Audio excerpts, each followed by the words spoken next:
Chapter 3. Re-enter the dead past. You know, the longer I live, the more I feel that the great wheeze in life is to be jolly well sure what you want, and not to let yourself be put off by pals who think they know better than you do.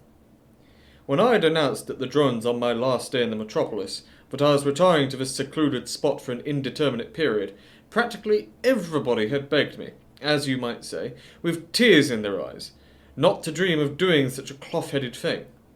They said I should be bored stiff. But I had carried on according to plan, and here I was, on the 5th morning of my visit, absolutely in the pink, and with no regrets whatsoever. The sun was shining, the sky was blue, and London seemed miles away, which it was, of course.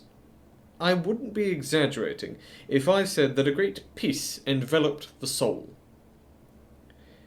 A thing I never know when I'm telling a story is how much scenery to bung in. I've asked one or two scriveners of my acquaintance, and their views differ. A fellow I met at a cocktail party in Bloomsbury said that he was all for describing kitchen sinks and frosty bedrooms and squalor generally, but the beauties of nature whereas Freddie Oker, of the Drones, who does tales of pure love for the weeklies under the pen name of Alicia Seymour, once told me that he reckoned that flowery meadows in springtime alone were worth at least £100 a year to him. Personally, I've always rather barred long descriptions of a terrain, so I will be on the brief side. As I stood there that morning, what the eye rested on was the following. There was a nice little splash of garden, containing a bush, a tree, a couple of flower beds, a lily pond with a statue of a nude child, and a bit of a tummy on him, and to the right, a hedge. Across this hedge, Brinkley, my new man, was chatting with our neighbour, Police Sergeant Vooles, who seemed to have looked in with a view to selling eggs. There was another hedge straight ahead, with the garden gate in it, and over this one emptied the placid waters of the harbour, which was much about the same as any other harbour, except that sometime during the night a whacking great yacht had rolled up and cast anchor in it. And of all the objects under my immediate advisement, I noted this yacht with the most pleasure and approval. White in colour, in size resembling a young liner, it lent a decided tone to the Chuffnell Regis foreshore. Well, such was the spreading prospect.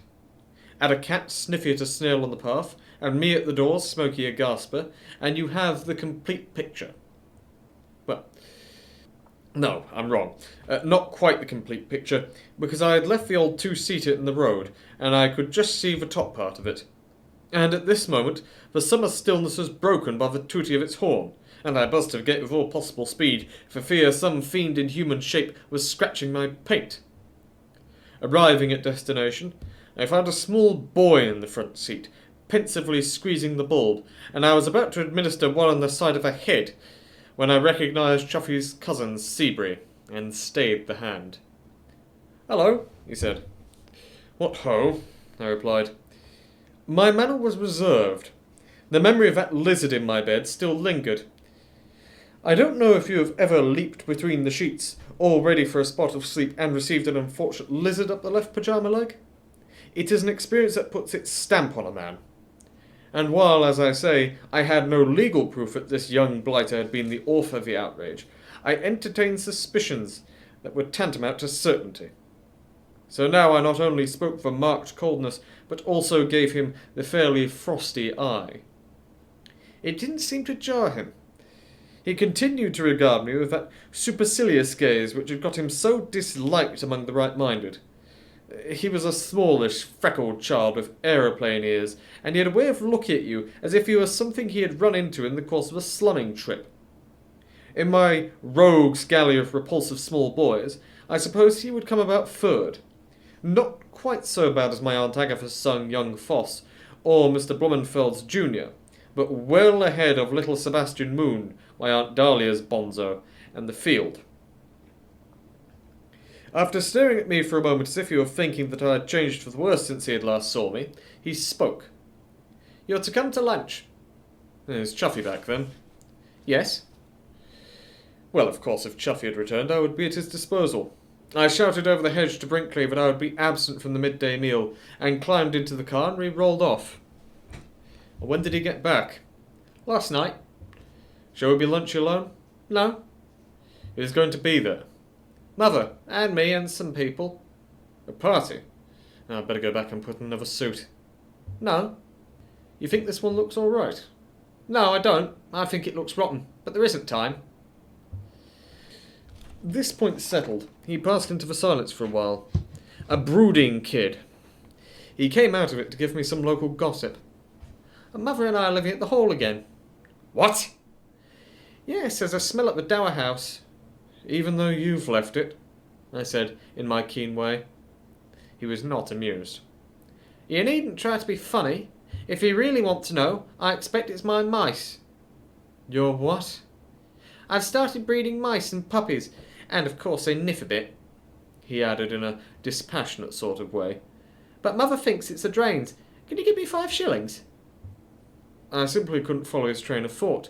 The way his conversation flitted about gave me that feeling you get in dreams sometimes. 5 shillings? 5 shillings. What do you mean, 5 shillings? I mean 5 shillings. I dare say, but what I want to know is how we have suddenly got on to the subject. We were discussing mice, and you introduced this 5 shillings motif. I want 5 shillings. Admitting that you possibly want that sum, why the dickens should I give it to you? For protection. What? Protection. What from? Just protection. You don't get any 5 shillings out of me. All right. He sat silent for a space. Things happen to guys that don't kick in their protection money, he said dreamily. And on this note of mystery, the conversation concluded, for we were moving up the drive of the Hall, and on the steps I perceived Chuffy standing. I stopped the car and got out. Hello, Bertie, said Chuffy. Welcome to Chuffnell Hall, I replied. I looked round. The kid had vanished. I say, Chuffy, I said, young blighted Seabury. What about him? Well, what about him? Well, if you ask me, I should say he's gone off his rocker. He's just been trying to touch me for 5 bob and babbling about protection. Chuffy laughed heartily, looking bronzed and fit. Oh, that's his latest idea. Well, how do you mean? He's been seeing gangster films. The scales fell from my eyes. He's turned racketeer? Yes, rather amusing. He goes round collecting protection money from everybody according to their means. Makes a good thing out of it, too. Enterprising kid. I'd pay up if I were you. I have. I was shocked. Not so much at the information that the foul child had given this additional evidence of a diseased mind, as that Chuffy should be exhibiting this attitude of amused tolerance. I eyed him keenly. Right from the start this morning I had thought his manner strange. Usually, when you meet him, he is brooding over his financial situation, and is rather apt to greet you with a lacklustre eye and the careworn frown. He had been like that 5 days ago in London. What, then, had caused him to beam all over the place like this, and even go so far as to speak of little Seabury, of what amounted to something perilously near to an indulgent affection? I sensed a mystery, and decided to apply the acid test. How is your Aunt Myrtle? Oh, she's fine. Living at the Hall now, I hear. Oh, yes. Indefinitely? Oh, yes. It was enough. One of the things I must mention, which have always made poor old Chuffy's lot so hard, is his aunt's attitude towards him. She has never quite been able to get over that matter of the succession. Seabury, you see, was not the son of Chuffy's late uncle, the 4th Baron. He was simply something Lady Chuffnell had picked up en route in the course of a former marriage, and, consequently, did not come under the head of what the peerage calls issues. And in matters of succession, if you aren't issue, you haven't a hope. When the 4th Baron pegged out, accordingly, it was Chuffy who copped the title and the estates. All perfectly square and above board, of course, but you can't get women to see these things, and the relic's manner, Chuffy has often told me, was consistently unpleasant. She had a way of clasping Seabury in her arms, and looking reproachfully at Seabury, as if he had slipped over a fast one on mother and child. Nothing actually said, you understand, but her whole attitude, that of a woman who considers she has been the victim of sharp practice. The result of this had been that the Dowager Lady Chuffnell was not one of Chuffy's best-loved buddies.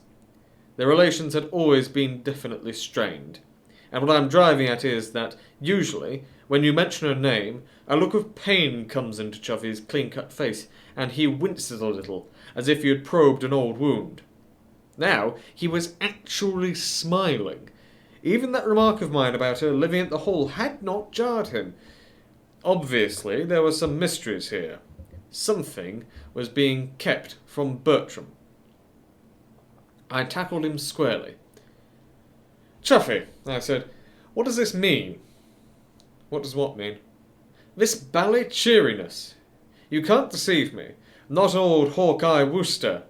Come clean, my lad, something is up. What is all the ruddy happiness about?" He hesitated. For a moment he eyed me narrowly. "Can you keep a secret?"